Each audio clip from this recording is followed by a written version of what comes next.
Hola, muy buenas tardes a todos. Bienvenidos a esta nuestra nueva tarde con sinergias.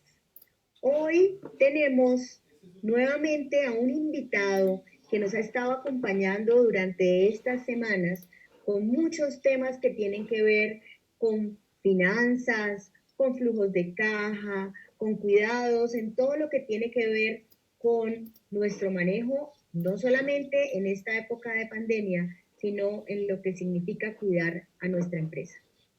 Está con nosotros nuevamente Jimmy Sarmiento. Hola Jimmy, bienvenido. Jimmy, Claudia, como les he contado, es contador público, es especialista en auditoría tributaria, en gerencia financiera, es docente y tiene un máster en educación, en dirección y asesoramiento financiero y un doctorado en ciencias económicas y administrativas. Él es coach y es mentor financiero profesional certificado, así que tiene absolutamente todas las herramientas para hoy compartirnos un tema muy, muy interesante que seguramente va a ser del agrado de todos ustedes. Jimmy, bienvenido, gracias por estar nuevamente en esta tarde con Sinergias. bueno Claudia, muchísimas gracias por tu invitación. Buenas tardes a ti y a todos los que nos acompañan. Desde luego, agradeciéndole también a Sinergias por esta iniciativa tan valiosa para todas las personas y las comunidades de estarse enterando de muchos temas que son coyunturales, sobre todo en estos momentos en que estamos atravesando por este tipo de situaciones lamentables que nos traen retos. Entonces, muchísimas gracias Claudia por la invitación nuevamente, por estar acá. Y bueno, pues hoy nos atañe revisar un tema que, pues en primer lugar, han solicitado nuestra comunidad y en segundo lugar, que estoy seguro que va a ser de una, una asociación interesante en todo ese tema que nos acopia con el asunto de las finanzas, particularmente el endeudamiento. Entonces, estoy seguro que estas herramientas que vamos a ver en la tarde de hoy van a ser de gran utilidad para todos ustedes y por supuesto que nos lleven también como a la reflexión y a tomar acciones frente a lo que es el manejo adecuado y la gestión del endeudamiento. Entonces, pues damos inicio a la presentación. Los invito desde ya a estar activos en nuestro canal, específicamente en Facebook y en las demás redes sociales de Sinergias, que compartan este evento con todas sus comunidades, con sus conocidos, con sus contactos. Sepan también que de todas maneras, pues estas charlas quedan allí grabadas en la página de Facebook de Sinergias. Y bueno, pues la invitación para que estemos interactuando permanentemente con nuestros canales digitales y desde luego enterándonos de todo lo que está pasando en estos temas tan importantes para todos nosotros. Bueno, voy a empezar, ya pues Claudia hizo su presentación, con una diapositiva que les muestra un mensaje sobre el cual quiero reflexionar para iniciar la presentación. Y es, no seas esclavo de tu pasado, sino arquitecto de tu futuro. Y esta frase cae como anillo al dedo en este tema del manejo y la gestión del endeudamiento, porque muchas veces nosotros nos cuesta desbloquearnos de esas cadenas que nos atan a las deudas y parece que no viéramos más hacia el horizonte, sino vivimos rezagados siempre en este acontecer que lamentablemente nos hace quitar mucha tranquilidad. Entonces, la invitación es, olvidémonos de lo que ha pasado, lo que sucedió son aprendizajes, lo importante es aterrizar en este presente y mirar cómo podemos tomar acciones para cambiar y modificar nuestro futuro, que es lo importante. Los errores son aprendizaje y lo que viene son oportunidades. Entonces, siguiendo con la presentación, también les comparto una reflexión que nos lleva a mirar las deudas tal vez desde un plano un poco menos económico y más de vida. Las deudas no solo te quitan recursos y tranquilidad, te quitan el bien más preciado y ese bien es el tiempo. ¿Por qué? Porque fundamentalmente cuando nos endeudamos generamos un compromiso y cuando generamos compromisos generamos una serie de vínculos que nos llevan a tener que responder de alguna manera con esas obligaciones. Y al querer responder, pues necesariamente tenemos que sacrificar tiempo de trabajo, tiempo con la familia, tiempo que quizás podríamos estar aprovechando en cosas que nos gusten. De forma que si empezamos a mirar el endeudamiento como una forma de que nos quita tiempo, pues creo que vamos a empezar a cuantificar un poco más realmente lo que puede ser el efecto negativo del endeudamiento, mal administrado, por supuesto. Porque finalmente, cuando tú tienes que trabajar, pues tienes que dedicar tiempo. Entonces, la próxima vez que te preguntes, cuando vayas a comprar algo con deuda, y sea una deuda tal vez que no te vaya a generar un ingreso, como vamos a ver más adelante, pregúntate cuántas horas voy a tener que trabajar para pagar esa deuda. Y entonces ya como que la cuantificación un poco emocional cambia. Entonces sería esa también invitación que haría en el marco de este tema.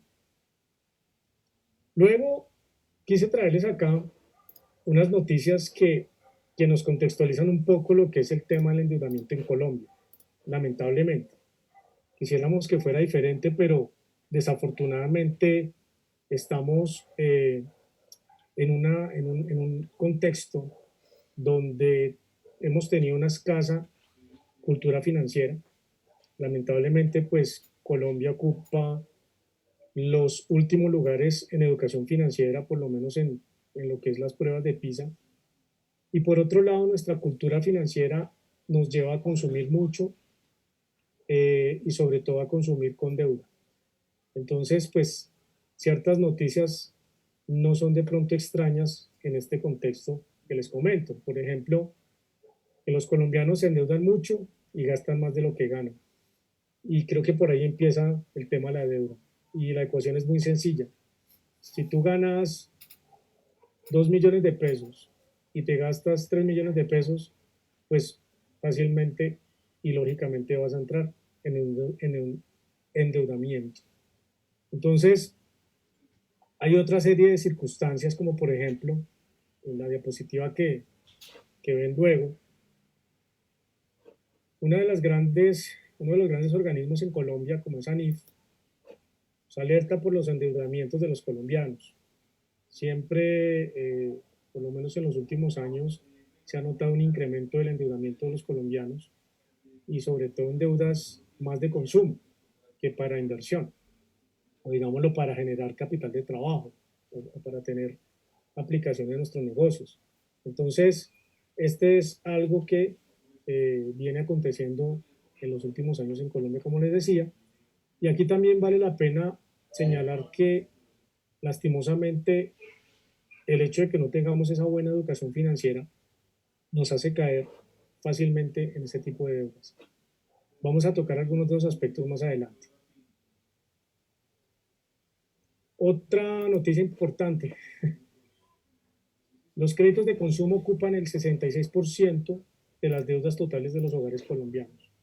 Entonces aquí ya tenemos que empezar a distinguir entre lo que es una deuda mala y una deuda sana. No la deuda por sí no es mala. Yo diría que lo malo es cuando se maneja sin un fin adecuado y sin contar con una proyección real de los recursos que tengo para poder solventar esa deuda. Y lastimosamente, como nos indica aquí esta noticia, eh, pues el 66% de las deudas son para consumo. Y consumo es deuda simplemente que no tiene ningún retorno. Es una deuda básicamente que se nos va específicamente como menos dinero en nuestros bolsillos. También encontramos esta otra noticia donde nos menciona que los colombianos son los más endeudados de América Latina. Todo este tipo de noticias pues las he traído a colación precisamente porque dentro de mi trabajo de tesis doctoral trabajé el asunto del alto endeudamiento aquí en Colombia y el uso desmedido de los medios de crédito, específicamente de consumo. Entonces, este tipo de noticias obviamente dan a justificar que hay mucho por hacer en materia de educación financiera y en materia de una conciencia para un manejo del endeudamiento de una forma más sana. Entonces, los colombianos pues somos desafortunadamente los más endeudados de América Latina y contrasta con la siguiente noticia donde vemos que Colombia tiene a los ciudadanos con mayor morosidad en América Latina. Es decir, no solamente somos los más endeudados, sino además somos los más morosos, es decir, los que más presentamos mora en el cumplimiento de nuestras obligaciones. Entonces, fíjense cómo este panorama, pues precisamente justifica esta atención que tenemos que poner en lo que es el manejo de la deuda, y no solamente en un contexto personal, sino desde luego en el contexto de los negocios. Porque lo que vamos a tratar en esta tarde, en este desarrollo de tema, es aplicable tanto a las empresas como a las personas. Sincrónicamente, los elementos que vamos a ver tienen total aplicación y así pues lo iremos viendo a lo largo de la presentación. Los invito a que nos hagan llegar sus inquietudes a través de Facebook, a través de, esta, de este encuentro que tenemos. Pero más allá de eso, si no alcanzan a dar sus dudas, pues al finalizar pueden dejarnos sus comentarios. Yo con mucho gusto pues trataré de atender a aquellas personas que tal vez no alcancemos a poder orientar en el marco de este tema del endeudamiento. Y bueno, ¿cómo nos endeudamos? O sea, ¿en qué se endeudan los colombianos? Pues básicamente gran parte de la deuda se va pues, a deuda de vivienda. Digamos lo que de alguna manera ese tipo de endeudamiento es un endeudamiento sano si consideramos que la deuda está respaldada. Eh, y quiero aquí hacer una diferenciación entre lo que es la deuda de consumo y la deuda para vivienda. La deuda para vivienda fundamentalmente es una deuda que está apalancada con un bien. Es decir, la persona o la empresa está endeudada, pero de alguna forma esa deuda está respaldada con un bien inmueble. Y eso hace, primero, que las tasas sean más bajas y segundo, que en el peor de los casos o en el peor escenario en que la persona o la empresa no pueda solventar esa deuda, pues el banco tiene como, digamos, cruzar ese endeudamiento con ese bien que que garantiza la deuda, y eso hace que de alguna manera, pues digamos que el riesgo de afectación económica sea menor. Sin embargo, obviamente vamos a ver más adelante que de todas maneras, pues el tema de las tasas de interés en Colombia son algo altas, aunque se entendería que este endeudamiento para vivienda, pues bajo las condiciones que les acabo de comentar, es un endeudamiento sano. Por otro lado, pues el crédito para compra de muebles, electrodomésticos y vehículos, pues es más alto, y uso de la tarjeta de crédito el 35%, que netamente es un endeudamiento de consumo, es decir, que podríamos referir que cerca del 80% del endeudamiento está orientado más hacia el consumo. Y bueno, probablemente nos hemos sentido alguna vez así, como está este señor en la diapositiva. Una cara de incertidumbre, de aburrimiento y pensando en toda la cantidad de deudas que tenemos. Todos, de alguna u otra forma, tal vez hemos pasado en un escenario de esos. Yo lo pasé hace muchos años y precisamente por eso he querido, de alguna forma, tomar como misión de vida poder acompañar a las personas y a las empresas en manejar sus finanzas. Porque desafortunadamente, cuando no hacemos ese ejercicio, lamentablemente las consecuencias son catastróficas. Y hay otro problema, aparte de sentirnos así como se veía este señor en la diapositiva con esa amargura por el endeudamiento, y es que no tengamos dinero. Es decir, que tengamos problemas de liquidez, como se denomina financieramente. Y en este sentido, pues, una empresa o una persona que no tenga liquidez sencillamente se va a quebrar. ¿Por qué razón? porque no tiene forma de operar, no tiene forma de desarrollar su actividad. Entonces, en finanzas, pues vemos cuatro categorías específicamente en el análisis, que son la liquidez, el endeudamiento, la rentabilidad y la actividad. A mi juicio, yo creería que la más delicada es la liquidez, pero va muy de la mano con el endeudamiento. ¿Por qué? Porque finalmente cuando no tienes liquidez, para sobrevivir te tienes que endeudar. Y entonces, de alguna forma, a la vez la deuda afecta luego la liquidez. Entonces, eso se puede volver fácilmente en una bola de nieve, sin control. Entonces, cuando estamos muy endeudados, podemos llegar a sentir que nos estamos ahogando. De hecho, un alto endeudamiento, como lo menciona aquí la diapositiva, es como ahogarse.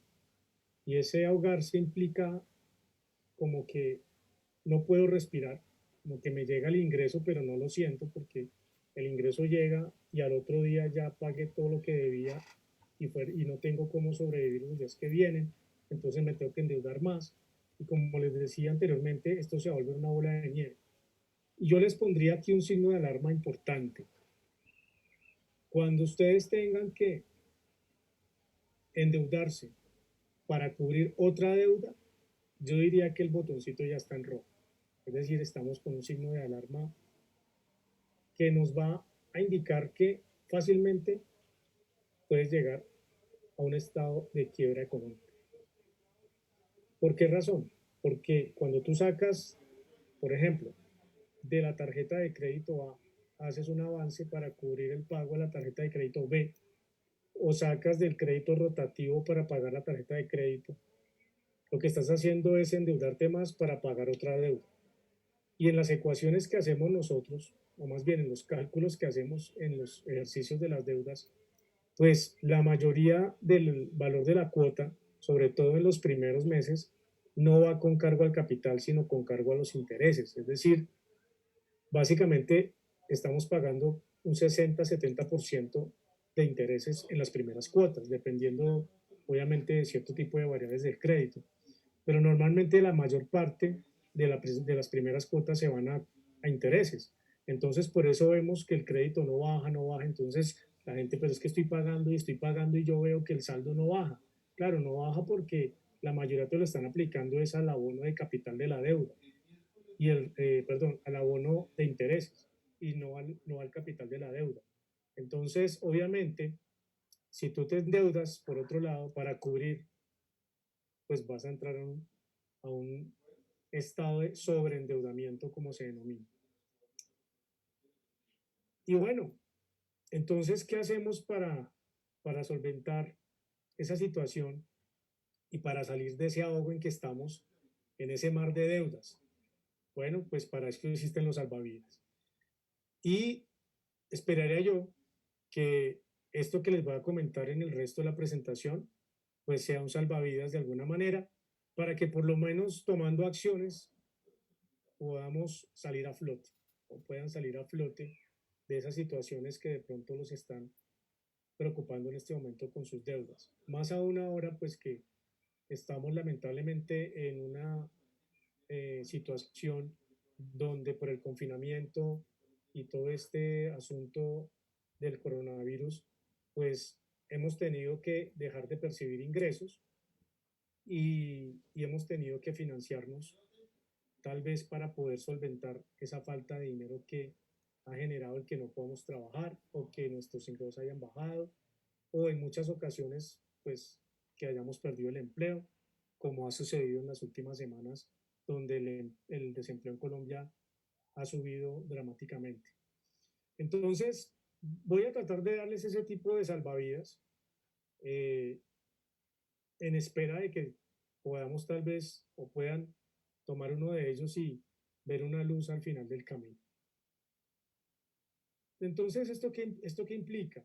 Implica, bueno, primero entender, o sea, entender de qué se trata este tema del endeudamiento, cómo juego yo con las deudas y con el dinero que tengo, con la liquidez, comprender, comprender los elementos que vamos a tratar acá, qué es lo que me genera la deuda, cómo puedo controlar la deuda, y obviamente lo más importante, aplicar. Desafortunadamente, muchos de los seres humanos a veces pensamos, reflexionamos, organizamos, pero no ejecutamos. Yo creo que en esto, sobre todo en temas tan delicados como el endeudamiento, donde perfectamente, cuando menos te des cuenta, ya no tienes cómo pagar las deudas, ni tampoco tienes cómo sostenerte, pues hay que tomar acciones inmediatas. Acciones que a veces no son de nuestro gusto, acciones que a veces nos van a generar malestar, sobre todo cuando estamos acostumbrados a cierto estilo de vida, pero definitivamente son acciones que se deben tomar en forma inmediata, como en cualquier empresa. Un gerente de una empresa no puede esperar 2, 3 meses a pensar a ver qué va a hacer cuando tiene un panorama desalentador en términos de endeudamiento y hay que tomar acciones inmediatas en ese sentido. Entonces, en esa invitación, lo primero que les compartiría es la importancia de medir. Si nosotros no medimos, pues no vamos a cuantificar, es decir, dar un valor. Y en ese sentido, si yo no sé cuánto debo ni cuánto tengo, pues desafortunadamente va a ser casi imposible poder controlar y mitigar y administrar la deuda. Entonces, el primer ejercicio que yo les propongo es que tomen todas sus deudas. Entonces, hagan un ejercicio y, y si lo pueden hacer en familia, mejor, con su esposa, tal vez con sus hijos, bueno, pero por lo menos con su pareja o con su esposo, siéntense y hagan un análisis o hágalo usted en forma autónoma, individual, y piense cuáles son las deudas que tengo en este momento. Plásmelas en un papel. Entonces, todos podemos acceder a través de la página web a los saldos del banco, tenemos los extractos bancarios, entonces fácilmente podemos identificar cuánto estamos debiendo. Y vamos categorizando todas las deudas. No importa que le debo al vecino, que le debo al señor de la tienda, que le debo a una tía, que le debo al banco, todo lo que deba, plásmelo y lo organícenlo para que tengan una idea clara de cuál es su nivel de deuda en este momento a nivel de cuantificación, es decir, qué valor. Porque si yo no tengo claro eso, pues de ahí para allá creo que ningún ejercicio va a ser válido. Y después de ahí viene la importancia de registrar. Entonces era lo que les comentaba. No dejarlo en la cabeza. Muchas personas llevan las deudas acá y el ser humano necesita plasmar para poder reflexionar, analizar y controlar. Difícilmente lo podemos hacer a través de nuestra cabeza. Entonces, en ese sentido, registrar implica organizarlos. Puede hacerlo en una hoja, hacerlo en Excel, hacerlo donde usted quiera, en una aplicación, pero lo importante es que decante todo eso en algún sistema que le permita registrar esas deudas para poderlas llevar a través de una gestión de control. Y entonces partimos a que el decreto, perdón, partimos a que el secreto, discúlpenme, está en el buen uso del efectivo. Y eso implica una adecuada gestión del flujo de caja. Y en esto yo aplico mucho una frase que menciona que el que cuida lo poco, cuida lo mucho. A veces pensamos que 10.000 pesos, 5.000 pesos, eso pues realmente no es mucho, pero cuando tú sumas eso en el tiempo, realmente es dinero. Por ejemplo, si tú dices, bueno, X servicio, X artículo me cuesta 20.000 pesos mensuales. Pues 20.000 pesos mensuales, bueno, realmente no es mucho. Estamos para ciertas personas.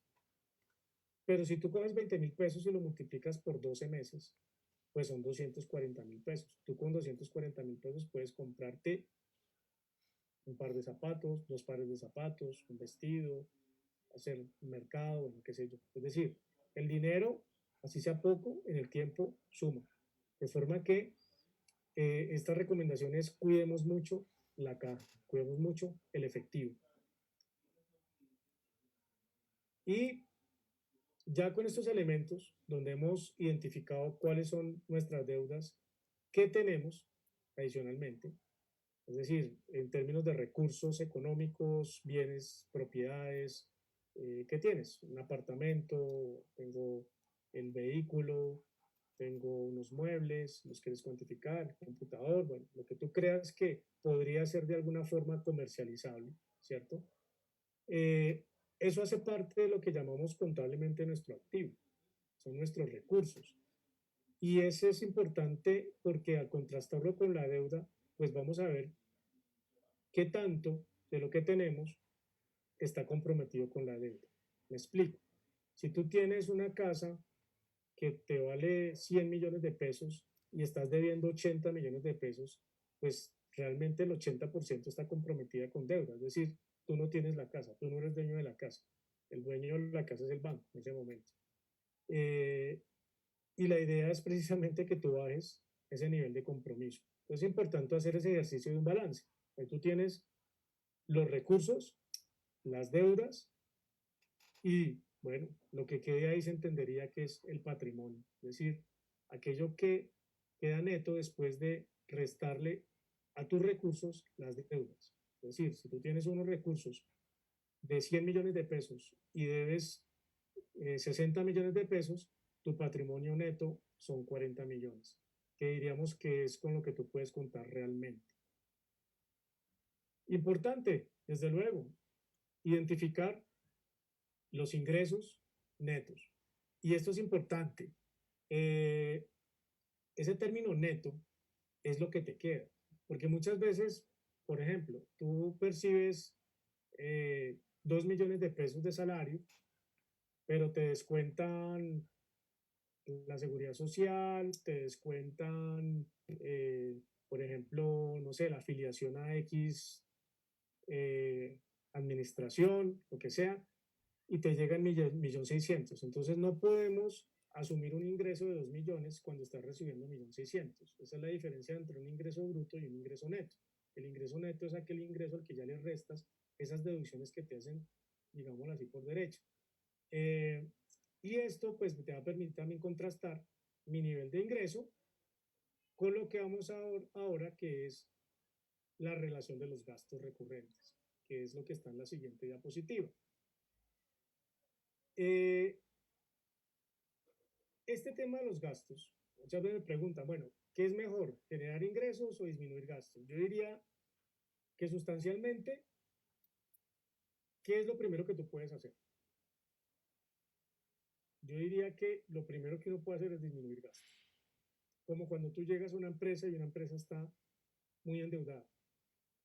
Claro, se pueden generar ingresos. Lo que pasa es que la generación de ingresos no es algo que tú puedas hacer de la noche a la mañana.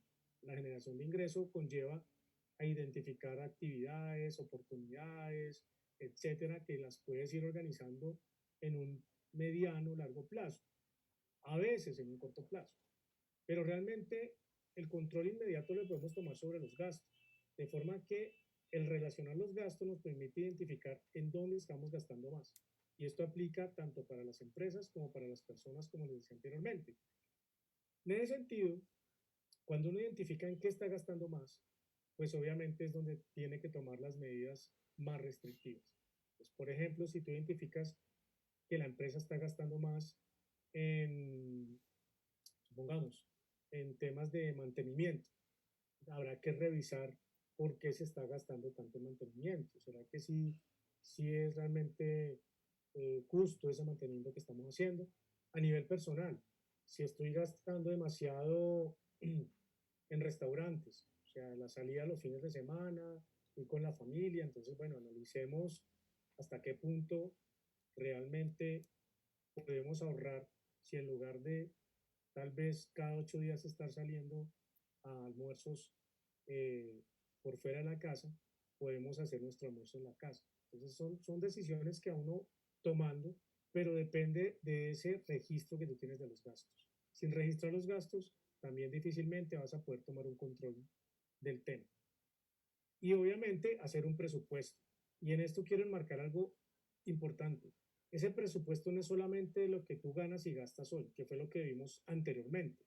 Entonces tú ya tienes unos ingresos, ya tienes unos gastos, de forma que puedes hacer un presupuesto para identificar qué estoy recibiendo a través de caja y qué estoy sacando a través de caja. ¿Listo? Desde luego, si tú haces el ejercicio y los gastos son mayores que los ingresos, ahí ya hay un problema mayor. O sea, ahí ya empezamos a tener un inconveniente que hay que subsanar pronto. Como les dije, si tú tienes la oportunidad de generar ingreso inmediato adicional para subsanar ese gasto, ese déficit de gasto, muy bien. Pero normalmente lo más fácil es empezar a disminuir los gastos. Entonces, es hacer ese equilibrio entre ingresos y gastos. ¿Por qué? Porque la deuda se origina fundamentalmente cuando tú gastas más de lo que ganas, por lógica. Y eso tiene que ver con lo que les decía de cuidar el flujo de caja. ¿Listo? Y ese presupuesto, como les decía, no solamente involucra los gastos presentes, sino los gastos futuros. Y aquí muchas personas y empresas es cuando tienen dificultades. ¿Por qué? Porque cuando llega el momento de hacer los pagos, no tienen el dinero. Me explico. Si tú tienes que pagar la matrícula del colegio de tus hijos, o tienes que pagar tu universidad, pongamos, o tienes que pagar la reposición de la máquina de la empresa, y lo tienes que hacer dentro de 6 meses, y no haces esa identificación de ese flujo de caja futuro, cuando llegue ese día, pues no vas a tener el dinero. Y si no tienes el dinero, te vas a tener que endeudar. Entonces, fíjense cómo estamos mitigando el tema de afectación en flujo de caja futuro. Entonces, ¿qué tendrías que hacer? Si tú dices, tengo que pagar 6 millones de pesos en 6 meses, por alguna de las situaciones que les comentaba anteriormente, pues tendría que hacer una apropiación de 1 millón de pesos cada mes. Es decir, que dentro de mi presupuesto mensual debo incluir ese gasto, que no lo estoy pagando hoy, pero lo voy a pagar más adelante. Y este creo que es uno de los cuellos de botella donde normalmente la gente se endeuda y las empresas se endeudan, pero no haber hecho una adecuada previsión. Y como dice la diapositiva siguiente, presupuestar implica hacer previsiones. Es decir, implica reconocer esos gastos que representan salidas de efectivo futuras, salidas de caja, porque las vas a tener que pagar de alguna u otra forma. Entonces, si no haces esa adecuada previsión, pues cuando llegues allí no vas a tener el dinero. Entonces, ¿eso qué implica?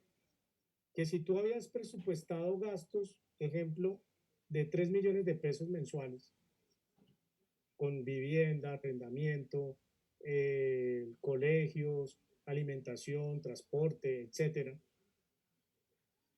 Si no habías considerado el ejercicio futuro, estás haciendo mal el presupuesto.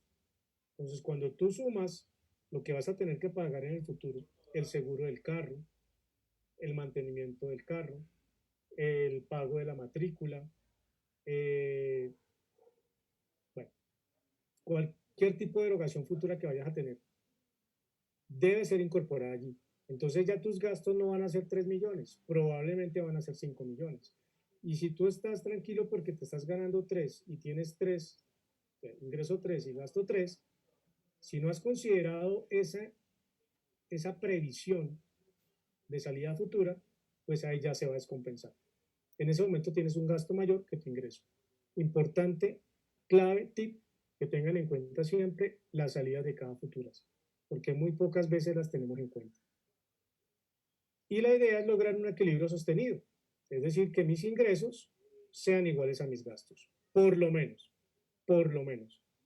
Entonces, recapitulando, si tú tienes ingresos de 3 millones, gastos de 3 millones y prevés unos gastos adicionales futuros, ejemplo, de 2 millones, estás en un desfase de 2 millones.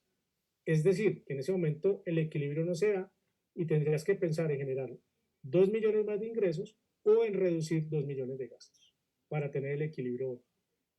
Ya depende de lo que vamos a ver en lo que sigue más adelante. Entonces, cuando logras ese equilibrio sostenido, empezamos a mirar, ahora sí, qué pasa con el endeudamiento. Entonces, ya miramos un ejercicio primero de identificar lo importante que es tener un adecuado presupuesto, tener un adecuado balance de qué recursos tengo, identificar las deudas que tengo, para poder llegar ahora sí a controlar la deuda, porque eso nos da el panorama. Si nosotros empezamos a mirar cómo organizo la deuda sin tener ese contexto, pues no vas a hacer bien el ejercicio. Entonces, pasando ya al tema de la deuda, fundamentalmente lo primero es revisar dónde está el origen de tu deuda. Es decir, por dónde se me va el efectivo. ¿Ok? Vamos a ver más adelante.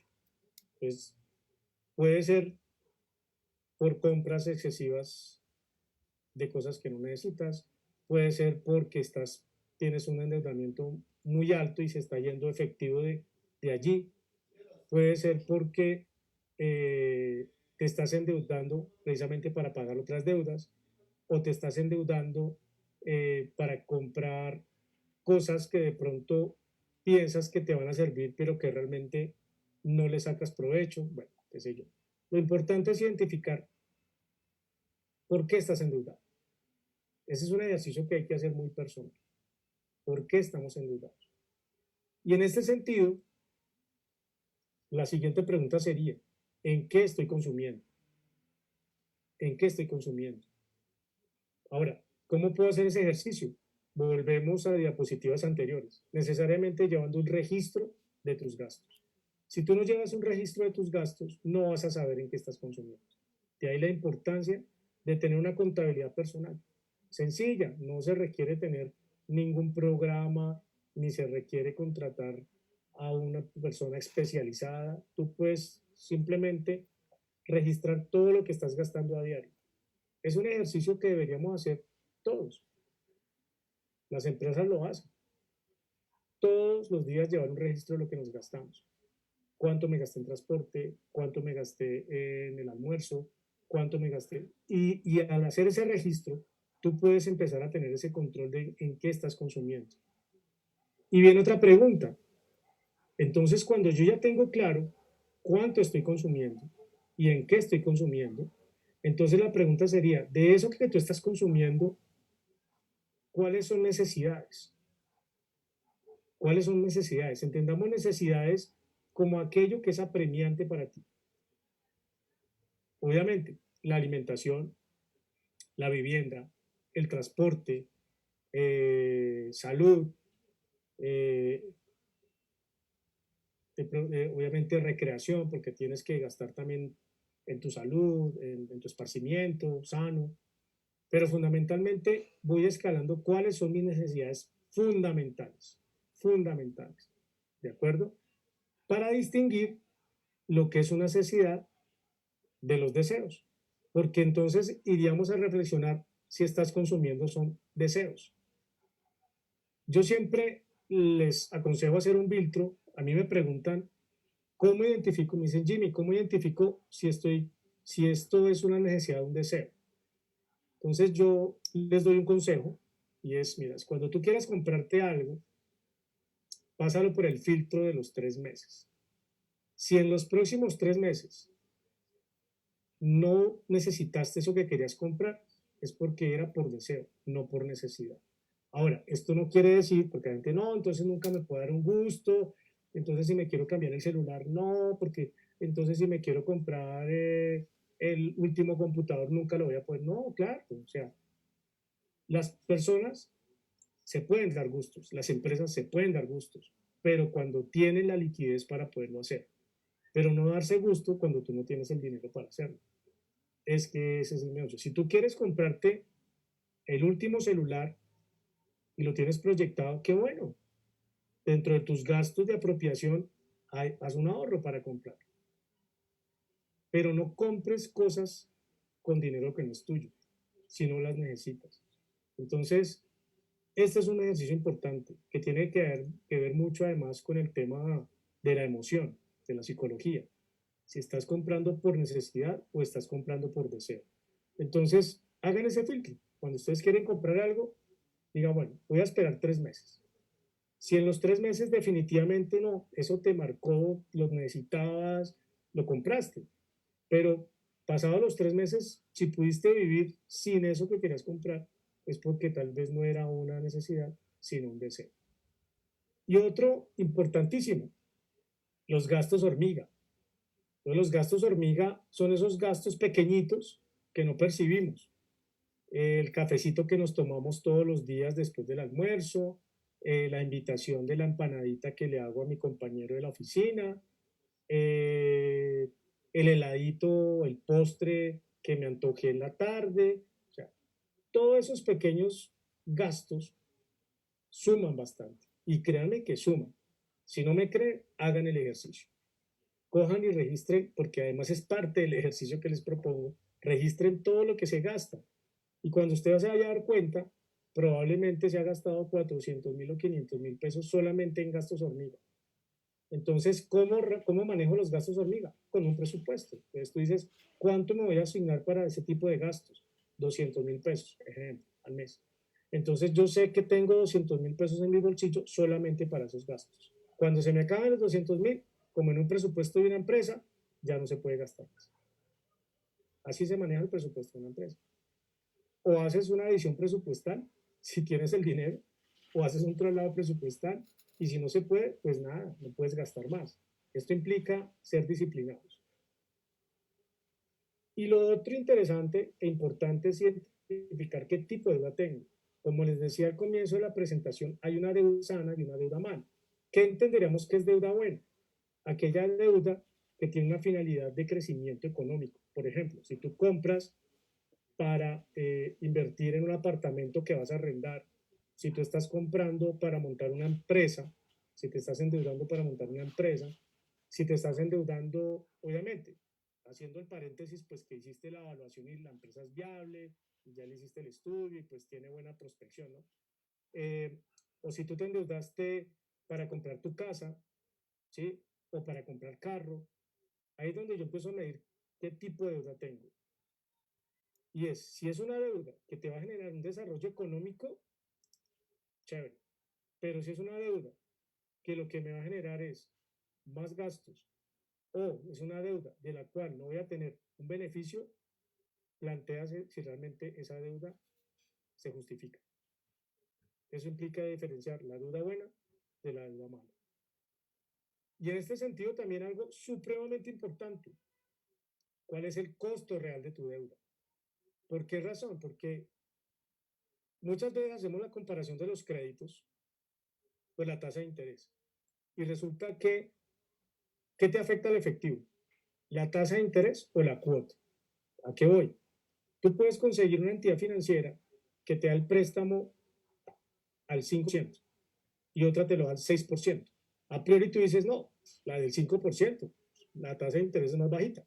Pero no has mirado que el banco te cobra un seguro por el crédito, que el banco probablemente te cobre una cuota de administración por algo, bueno, qué sé yo, y eso va a ser parte de tu cuota. Entonces, cuando tú examinas, puede que el banco que tenía el 6% llegue a generar una cuota inferior que el que tenía el 5%. No por la tasa de interés, sino por esos costos implícitos dentro de un crédito. Entonces, no solamente mirar la tasa de interés, es mirar el valor de la cuota que me están cobrando. Y si haces un ejercicio financiero mucho más amplio y detallado, ya con herramientas financieras, por ejemplo, determinar cuál es la tasa real del crédito. Eso lo puedes hacer a través de una herramienta que se llama la tasa interna de retorno, es una de estas herramientas, donde tú montas el flujo de caja con las cuotas y realmente sabes cuál es la tasa que vas a pagar por ese crédito. Esto es importante. A veces esas trampas, ¿cierto? Entramos en trampas donde creemos que esto es lo más barato cuando realmente es lo más costoso. Importante. Y bueno, planificar las deudas. Entonces, ¿qué deuda necesito? ¿Para qué se necesita? Realmente se necesita. Y esto implica además eh, buscar siempre en esa planificación eliminar las deudas. Que tu compromiso sea en este momento eliminar deuda.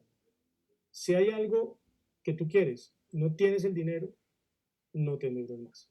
O sea, ese debe ser un compromiso institucional contigo o con la empresa que tú tienes o la empresa que lideras. No deuda. Solamente si se justifica, solamente si la deuda me lleva a un crecimiento económico. De resto, cero deuda, porque si no, nunca la voy a eliminar. Ahora, tú dices, oiga, pero es que no tengo el efectivo. Entonces, pues si no tengo el efectivo, tengo que endeudarme para pagar. Bueno, allá vamos con lo que viene, y es buscar la deuda menos costosa. Obviamente, no es solamente, tú puedes unificar deudas. Pues tú puedes ir a una entidad financiera que te haga una compra de cartera, unificas todo, lo generas a un mayor plazo, desde luego, ¿cierto? Pero tienes que ser consciente de que eso te va a generar más intereses. Lo que pasa es que en un estado de liquidez, cuando no hay equilibrio y no tienes el dinero suficiente, pues lo más aconsejable es tomar una deuda a más tiempo para que te baje el flujo de caja de la cuota, es decir, para que tu caja se iguale. Pero el problema es que la gente hace eso y vuelve y se endeuda. Entonces, ese es el problema. Entonces, la idea es que tú llegues a ese equilibrio, pero no te endeudes más. Otra herramienta importante, tú puedes sustituir deuda. Por ejemplo, un consejo que yo les doy, busquen a sus familiares, amigos. Hay gente, te lo pongo así. Por ejemplo, tú le puedes decir, tío, usted tiene 50 millones de pesos, yo tengo una deuda de 50 millones, présteme los 50 millones, yo le doy una garantía, obviamente, como usted quiera. ¿Y cuánto le paga a usted esos 50 millones colocados en un título, en un CDT, por ejemplo? En un CDT le está rentando el 5% efectivo anual. Así pues, en este bien, bien, pues colocado. Tío, yo le voy a pagar a usted el 7% efectivo anual. O sea, le voy a pagar por encima de lo que usted ganaría en un CDT. Y si usted compara ese 7% con el 24 o 28% efectivo anual que está pagando por un crédito, créame que eso le disminuye muchísimo el costo, no solamente el costo financiero, sino la cuota, o sea, el flujo de caja. Entonces, sustituye a deuda. Y la otra persona también se beneficia, porque va a tener su dinero rentando más de lo que de pronto rentaría en un título que le paga escasamente el 5 o 6%. Entonces, de eso se trata, tratar de cómo juego yo para sustituir la deuda y mitigar, y mitigar. ¿Listo? Ahora, obviamente, la idea es evitar iliquidez, lo que les decía anteriormente. No quedar sin dinero, porque si te quedas sin dinero, te tienes que endeudar, pedir prestado. Entonces, para ello, como les decía, si puedo renegociar, si puedo refinanciar, si puedo consolidar, bajar cuota, pero cero deudas. Bajas cuota, equilibras y no pido más endeudar. Ahora, si tienes un carro, pues si se tuvo que vender, se vende. Si tienes algo que te pueda solventar deuda, o sea, la idea es buscar todos los recursos para poder eliminar deuda. Y sobre todo, que tu flujo de caja se equilibre, porque cuando se desequilibra es cuando empiezan los problemas. Y obviamente, planificar el gasto. Ya lo hablamos anteriormente, planificar cuánto te estás gastando, cuánto te vas a gastar, cuánto necesitas mensualmente para solventar tus gastos de hoy y los de futuro. Ese es tu juego de caja. ¿Listo? Aprovechar la época de las vacas gordas. Esto pasó ahorita. Por ejemplo, hay personas que obviamente no tenían un colchón financiero, no tenían una previsión y puede suceder cualquier cosa. Puede haber una catástrofe, puede haber una guerra, puede haber un virus, puede haber una recesión económica, y si no estás preparado, si no tienes un colchón financiero, pues básicamente no aprovechaste las vacas gordas. Entonces, ¿cuál es la idea? Aprovechar la época de las vacas gordas para no pasar penurias en la época de las vacas flacas. Porque, afortunadamente, nos guste o no, habrán épocas por factores externos sobre los que no tenemos control que nos van a obligar a afectar nuestro presupuesto. Y no, obviamente van a tener un efecto. Lo que está pasando ahorita. La gente no se esperaba esto. Hace un año, ¿quién se esperaba que íbamos a tener que estar metidos en la casa y la recesión económica que está pasando? Se dice que un colchón financiero debería representar 6 meses de tu salario o de lo que tú te ganas. Si tú te ganas 2 millones, tu colchón financiero debería ser 12 millones. ¿Dónde los tengo? En una cuenta que me rente de pronto más que una cuenta de ahorro tradicional. Es una reserva, es un fondo de reserva para eventualidades. Importante, pero eso se hace cuando? Cuando tenemos las vacas gordas. El problema es que cuando tenemos las vacas gordas, gastamos más. Por eso es que la gente se gana 2 millones, encuentran una nueva fuente y se ganan 4 y ya se gastan 8, lastimosamente. Entonces, siempre aprovechar las épocas de las vacas gordas, perdón, para ahorrar. Y entonces ya para ir finalizando, ¿esto qué implica? Entonces, número uno, estabilizar. Ya sabemos, ingresos, gastos en flujo de caja. Segundo, ahorrar. Importantísimo ahorrar. El problema es que tú ahorras es de lo que te queda. Y uno debe ahorrar es como gasto primario. Es decir, del 100% que yo recibo, de lo que yo me gano mensualmente, apropio mínimo el 10% para el ahorro. Y el otro 90% es el que utilizo. No al revés. No es de lo que me queda. Es lo primario que debo hacer, ahorrar. Construir colchones financieros, ya lo comentaba anteriormente. Mínimo lo que tú te ganas en 6 meses. Eso debería ser tu colchón financiero. Y de ahí para allá, sí puedes pensar en invertir. Ya ahí sí ya puedes pensar entonces en voy a hacer una inversión, ya es otro tema que nos llevaría a otra charla, pero fundamentalmente invertir en cosas que te generen más flujo de caja. Lo que no te genere flujo de caja no es una inversión, desde el punto de vista financiero. Bueno, pues nada, eso era básicamente lo que les quería contar en la tarde de hoy. Lastimosamente el tiempo apremia y qué chévere que pudiéramos estar aquí 3, 4 horas hablando sobre esto, pero obviamente lo importante es haberles compartido estos pequeños tips o recomendaciones para que desde diferentes aspectos podamos llegar a estabilizar nuestra situación económica y a eliminar nuestras deudas. Entonces, pues muchísimas gracias por su atención y bueno, Claudia, quedo aquí presto con mucho gusto a preguntas que tengamos con nuestros asistentes. Muchas gracias. Bueno, Jimmy, pues no, muchísimas gracias. Qué tema más interesante y más relevante para todos y cada uno de nosotros, no solamente desde el punto de vista personal, sino desde el punto de vista empresarial. Creo que nos has dejado hoy con unas tareas que representan un reto importante para todos. Pues básicamente te cuento que no tenemos mayor número de preguntas, sí tenemos muchos comentarios de lo importante y lo interesante de lo que estamos viendo hoy, no solo a la luz de lo que estamos viviendo, porque obviamente ya estamos metidos en el tema de pandemia, ya tenemos en temas de crisis, ya estamos con cosas que de pronto no teníamos presupuestadas que iban a ocurrir, pero obviamente nos pone en cintura sobre qué hacer para lo que viene de aquí en adelante, para organizarnos y salir de pronto de ciertas situaciones, pero sobre todo para saber que la tranquilidad que nos da la salud financiera es absolutamente importante para los pasos que tenemos que dar en nuestro crecimiento y en nuestra paz y en nuestra tranquilidad personal. Así que no me queda sino darte las gracias. Súper, súper interesante. Vamos a publicar esta conferencia en nuestras redes para que las personas que quieran volver a repetirla o que quieran verla completa, si entraron un poquito más tarde, tengan la oportunidad de hacerlo. A todos los que nos acompañaron hoy, muchas gracias por tomarse ese tiempo y ese espacio para estar aprendiendo y estar en contacto con nosotros de tal manera que podamos ir mirando hacia un futuro donde todos vamos progresando día a día. Así que gracias, nos volvemos a ver todos en otra tarde con Sinergias y Jimmy, nuevamente muchas gracias. Bueno, Claudia, muchas gracias y saludos a todos. Ok, Vale. chao. Chao.